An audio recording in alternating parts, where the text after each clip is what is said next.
इसीलिए हिंदी में ही अ,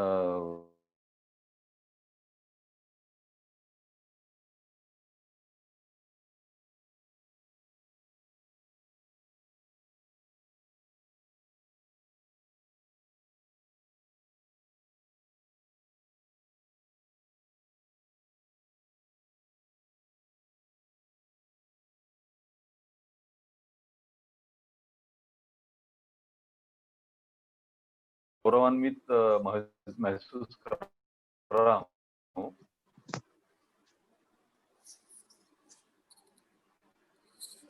मैं आपको क्या मार्गदर्शन कर सकता हूँ, यही मैं सोच रहा हूँ। फिर भी मैं सोचता हूँ कि एक मैकेनिकल इंजीनियर होने के नाते मेरा किसी भी चीज की तरफ देखने का एक अलग दृष्टिकोण जरूर होता है हर एक इंजीनियर का। तो उस दृष्टि को ध्यान में रखकर मैं कुछ बातें आपसे करूंगा, कुछ संवाद आपसे करूंगा। मैं भारतवंश की ये जो महान परंपरा है, संस्कृति, इतिहास, ज्ञान विज्ञान आदि पर बहुत मैं विश्वास करता हूँ। और भारतवंश के जो दुनिया को इस बारे में योगदान है, उस पर मैं बहुत गर्व महसूस करता हूँ, गौरव महसूस करता हूँ। संस्कृत भाषा भी भारतवंश के गौरव का स्थान है। हमारी संसार को जो काफी सारी देन है, इनमें से संस्कृत भाषा का स्थान काफी अहम है। भारत ने काफी कंसेप्ट दुनिया को दिए हैं, खास करके, और इसी में संस्कृत भाषा भी है। आज संस्कृत भाषा को वह दर्जा प्राप्त नहीं जो आज से बरसों पहले हुआ करता था, बल्कि इसे आज मजाक की दृष्टि से देखा जाता है। जैसे हम जानते हैं कि संस्कृत पर काफी जोक आते हैं कि दक्षिणे लक्ष्मणो यस्य वामे तू जनकात मजा। इसका मतलब है कि दक्षिण से लक्ष्मण आया और जनक को पूछ रहा है कि वाह तेरी मजा है। इस तरीके से हम संस्कृत पर आज मजाक करते हैं संस्कृत की। एक सही मायने में देखा जाए तो संस्कृत हमारे शक्ति स्थलों में से है। हमारे भारत का जो शक्ति स्थल है काफी, उनमें से संस्कृत भाषा है। लेकिन हम हमारे शक्ति स्थलों को भूल चुके हैं, जो भी इसका रीजन होगा, लेकिन हम इसे भूल चुके हैं इतने काफी सालों में। और हम आज हमारी शक्ति स्थल का मजाक कर रहे हैं इस तरह से, जबकि संस्कृत भाषा, इसे भाषा की जननी, जगत जननी कहा जाता है। दुनिया की भाषाओं की ये माता है।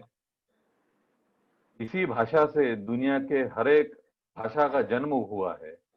ऐसी भाषा को हम आज मजाक मजाक बना के रखा हुआ है हमने। तो जब हमारा भारत काफी पहले दुनिया में विश्वगुरु होता था, दुनिया से हर चीज में काफी कदम आगे था, तब हमारी संस्कृत भाषा राष्ट्रभाषा हुई करती थी। और शायद शायद आज, जबकि भारत में केवल 2 सवा 2 लाख या 2.5 लाख लोग ही संस्कृत की भाषा का वापर करते हैं, इसमें बात करते हैं, तो हम जानते हैं कि इसी वजह से हमारी देश में आज ये हालत हो चुकी है, क्योंकि हमने हमारे शक्ति स्थलों को भुला दिया है। संस्कृत में ऐसा कोई शब्द नहीं, ऐसा कोई विचार नहीं जिसे संस्कृत में व्यक्त नहीं किया जा सकता। इसीलिए संस्कृत को पूर्ण भाषा कहा जाता है। जब संस्कृत को भारत में उच्च दर्जा प्राप्त था, तब भारतवर्ष को भी संसार संसार में अग्रिम स्थान था।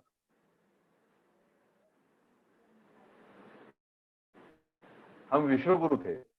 यही हमें सोने की चिड़िया कहा जाता था, क्योंकि हम व्यापार में भी दुनिया के काफी आगे थे।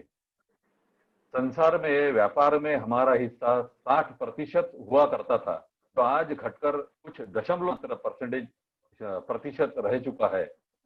तो हम कल्पना कर सकते हैं कि संस्कृत भाषा की जो हमने दशा की है, दशमलव में इसे लाकर रखा हुआ है। इसीलिए हमारी दशा भी आज जगत में कुछ दशमलव में मात्र रह चुकी है। मुझे आप सभी पर गर्व है कि आप इस भाषा की ताकत को जान चुके हैं और और भी जानने की इच्छा रखते हैं और इसके अभ्यास में अग्रसर भी हो चुके हैं।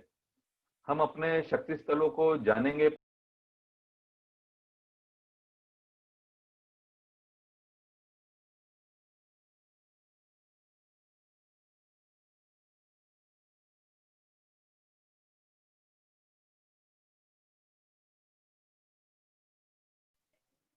राजेश जी हेलो, अनम्यूट होइए प्लीज। हाँ, आप अनम्यूट होइए राजेश जी। हाँ अनम्यूट झालं. हाँ. हाँ, am I audio? Yes yes audible, please go ahead. Thank you.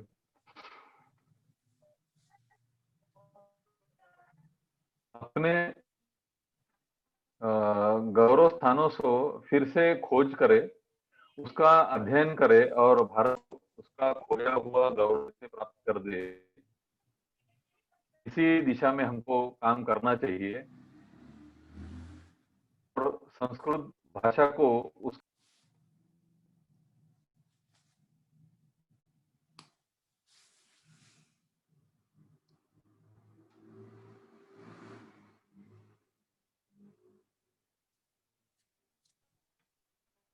Hello. हाँ बोला सर। हेलो. हाँ यह हम सभी का दायित्व भी है। मुझे संतोष है कि इस महान कार्य की शुरुआत संदीप जी ने की है और आप सभी इसमें सहभागी है। मैं संदीप जी और आप सबका बहुत बहुत आभार प्रकट करता हूँ आपके बारे में। यहाँ मुझे भगवान हनुमान जी की कथा याद आती है कि जब सीता माता की खोज में भगवान राम के साथ सभी लोग निकल चुके थे, तो भारत खंड के अंत में जहाँ समंदर की शुरुआत होती है, समुद्र की शुरुआत होती है, वहां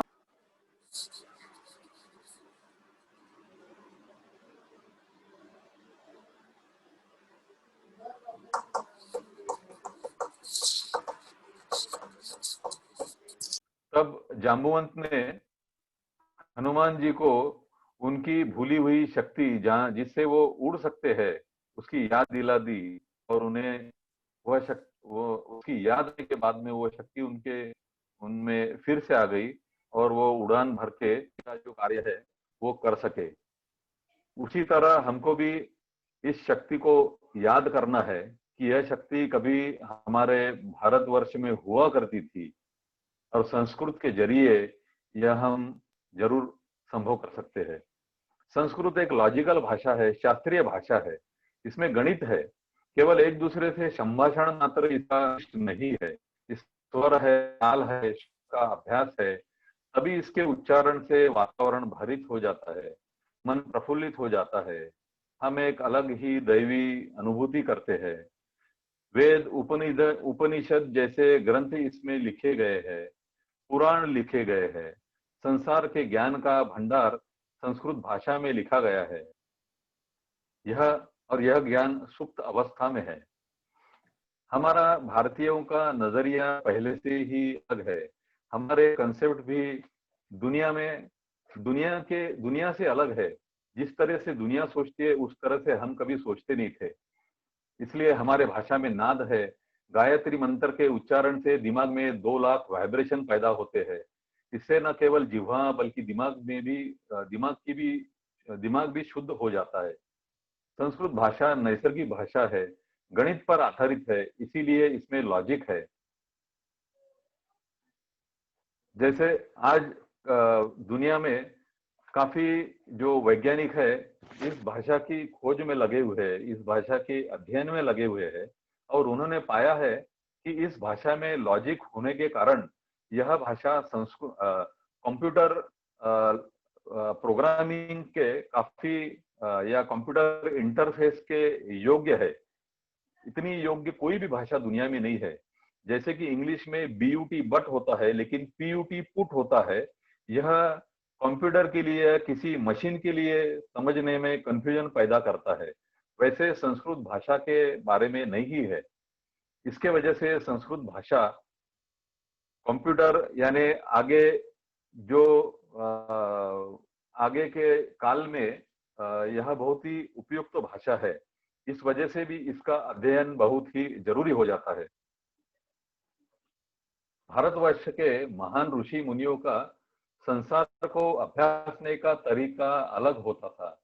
हम इस संसार की व्युत्पत्ति का रहस्य तक बता चुके थे, वो भी काफी हजारों वर्ष पहले, और हमने इसे अगम्य अगम्य कहा है। इस ज्ञान को हमने अगम्य कहा है। हम मानते हैं कि इस संसार की न तो कोई शुरुआत थी, ना ही कोई अंत था। यह शुरुआत के पहले भी था और यह अंत के बाद में भी रहेगा। इस तरह की हम धारणा करते हैं। यह अनादि अनंत है। अनादि मतलब आदि के पहले भी था, अनंत मतलब नंतर के बाद में भी रहेगा। हम शून्य का, अनंत का कंसेप्ट दुनिया को देते हैं। काफी पहले हम शून्य के बारे में सोच चुके हैं। आज हमें शून्य के कंसेप्ट में कोई बहुत बड़ी बात नहीं लगती, बहुत साधारण लगता है शून्य। लेकिन जब शून्य नहीं था, उस समय जैसे रोमन में हम अंक लिखा करते थे दुनिया, उस समय शून्य का विचार करना ये बहुत ही बड़ी बात थी। आज शून्य से पूरा गणित बदल चुका है और आसान हो चुका है। यह इस तरीके के जो कंसेप्ट है, ये हमारे भारतवर्ष के सोचने के तरीके से है, जो अलग तरीके से हम सोचते हैं। हम शून्य के बारे में या इन्फिनिटी के बारे में, अगम्य अनादि अनंत के बारे में सोच सकते हैं। यह दुनिया कभी नहीं सोच सकती। हमने हजारों साल पहले उपनिषदों में कहा है, ओम पूर्णमद पूर्णमिदम। आगे का मुझे उतना पूरा याद नहीं, आप सभी लोगों को याद ही होगा। इसका जो मतलब है कि पूर्ण में मैं पूर्ण हूं, आप भी पूर्ण है। पूर्ण में पूर्ण मिलाएंगे तो पूर्ण ही रहता है, और पूर्ण से पूर्ण निकालेंगे तो भी पूर्ण ही रहता है। यह हमारे भारत के लोग ही जान सकते इसका मतलब। ये दुनिया जान नहीं सकती है। आज दुनिया जानती है जो शून्य या इन्फिनिटी है, अनंत है। ये यही कंसेप्ट है कि इसमें से आप शून्य शून्य में से शून्य निकाल दो, शून्य ही रहेगा। शून्य में शून्य मिला दो, शून्य ही रहेगा। उसी तरह अनंत में अनंत मिला दो, इन्फिनिटी में इन्फिनिटी मिला दो, इन्फिनिटी ही रहेगा। इन्फिनिटी से इन्फिनिटी निकाल दो तो भी इन्फिनिटी ही रहेगा। यह हमने हजारों वर्ष पहले सोचा है। इसी वजह से हम संस्कृत भाषा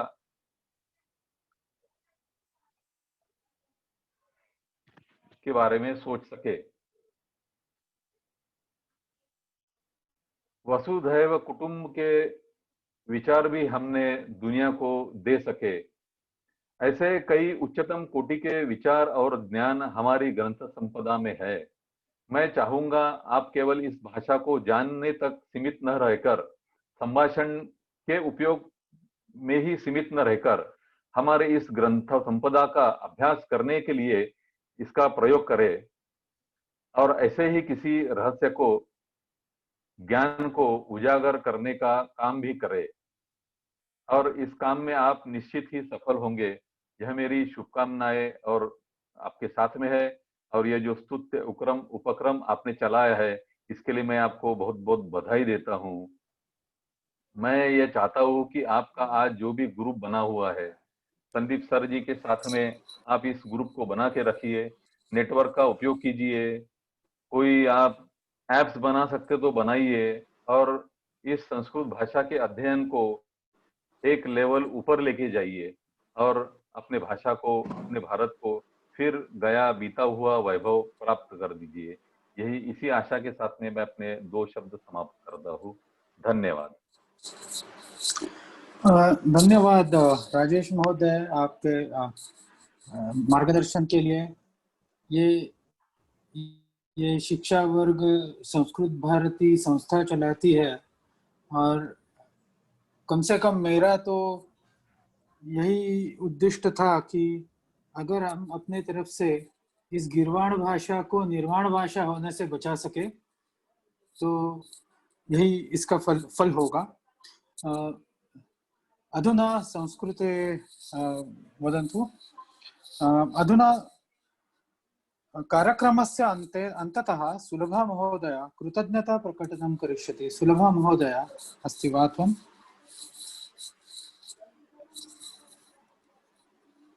सुलभा महोदय वीडियो स्टार्ट होत नाहीये। नारायणी महोदय कृपया तत्र हा अस्तु। आता झाला का? हा। नमो नमः। अद्यतन कार्यक्रमे अभ्यागतः श्रीमान् राजेश पुसत्कर महोदयः तथा च संस्कृत भारती परतः मुख्य वक्ता श्रीमान् शिरीष भेडसावगरकर महोदयः अत्र आगत्य समयं निष्कास्य अस्मान् बोधितवन्तः प्रेरितवन्तः च। तेभ्यः अहं सादरं धन्यवादान् समर्पयामि। सर्वेभ्यः छात्रेभ्यः तथा शिक्षकाभ्यां च विशेषतः शिक्षकाभ्यां धन्यवादान् समर्पयामि। अस्मिन् संस्कृत संभाषण वर्गस्य आयोजनार्थं संस्कृत भारती संस्थायै अपि कृतज्ञतां प्रयच्छामि। धन्यवादाः। धन्यवादः महोदय। अतः एकात्मता मन्त्रस्य पठनेन शिबिरस्य तथा कार्यक्रमस्य विसर्जनं कुर्मः। राघव महोदय कृपया एकात्मता मन्त्रं गायतु। राघव महोदय।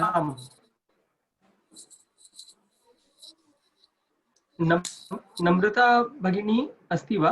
आमाम् अस्तु।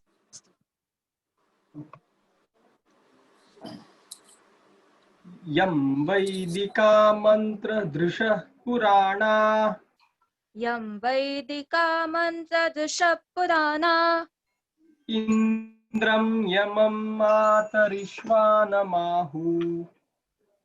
इन्द्रं यमं मातरिश्वानमाहुः वेदान्तिनो निर्वचनीयमेकम् वेदान्तिनीनो वचनीयमेकम् यं ब्रह्म शब्देन विनिर्दिशन्ति यं ब्रह्म शब्देन विनिर्दिशन्ति शैवायमीशं शिव इत्यवोचन् शैवायमीशं शिव इत्यवोचन् यं वैष्णवा विष्णुरिति स्तुवन्ति यं वैष्णवा विष्णुरिति स्तुवन्ति बुद्धस्तथार्हन् इति बौद्धजैनाः बुद्धस्तथार्हन् इति बौद्धजैनाः सत्श्री अकालेति च सिक्खसन्तः सच्छ्री अकालेति च सिक्खसन्तः शास्तेति केचित् प्रकृतिः कुमाराः शास्तेति केचित् प्रकृतिकुमाराः स्वामीति मातेति पितेति भक्त्या स्वामीति मातेति पितेति भक्त्या यं प्रार्थयन्ते जगदीशितारम् यं प्रार्थयन्ते जगदीशितारम् स एक एव प्रभुरः द्वितीयः स एक एव प्रभुरद्वितीयः। नमो नमः। नमो नमः। धन्यवादः। अधुना